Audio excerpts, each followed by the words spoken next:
Hello students, আজকে আমি তোমাদের সামনে উপস্থাপন করব ডাকঘর নাটকটি কোন শ্রেণীর সেই সংক্রান্ত গুরুত্বপূর্ণ একটি প্রশ্নের উত্তর।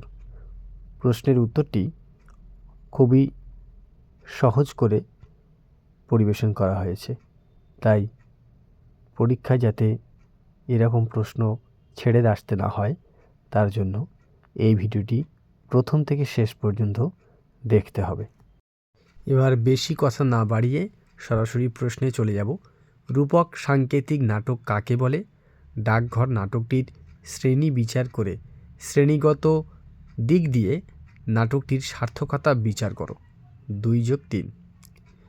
উত্তর: লেখকের কোনো ভাবনা, কোনো নীতি বা তত্ত্বকথা, জ্ঞান বা উপদেশ একটা রূপের আশ্রয়ে প্রকাশ বা প্রচার করতে লেখকরা রূপকের আশ্রয় নেয়, আর সেই ধরনের রূপকাশ্রিত নাটককে বলা হয় রূপক নাটক।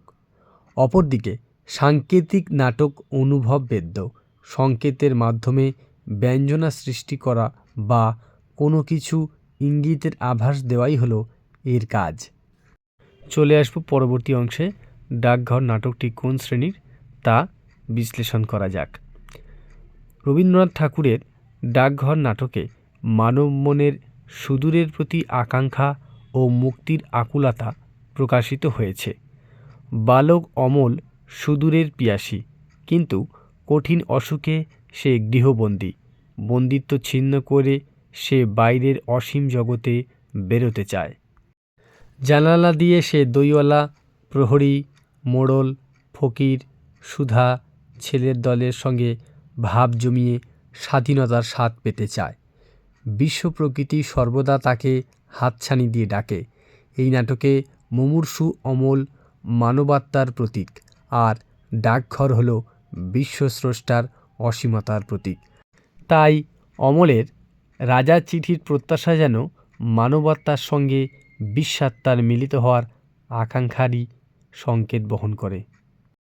অমলের বাইরে যেতে চাওয়া, রাজার চিঠির অপেক্ষা, সময়ের ঘণ্টা শুনতে পাওয়া, চিরনিদ্রায় শায়িত হওয়া, এই সকল আপাত ঘটনা বর্ণনার অন্তর্নিহিত অর্থ তথা রূপকার্থ ছিল মুক্তি।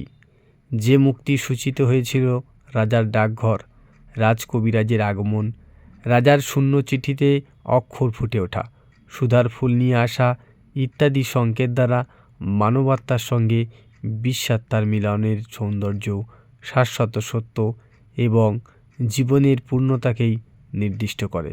অর্থাৎ ডাকঘর নাটকে কোনো কোনো স্থানে রূপকার্থ সংকেতের মাধ্যমে প্রকাশ পেলেও সামগ্রিক বিচারে এখানে সংকেতই হয়ে উঠেছে মুখ্য।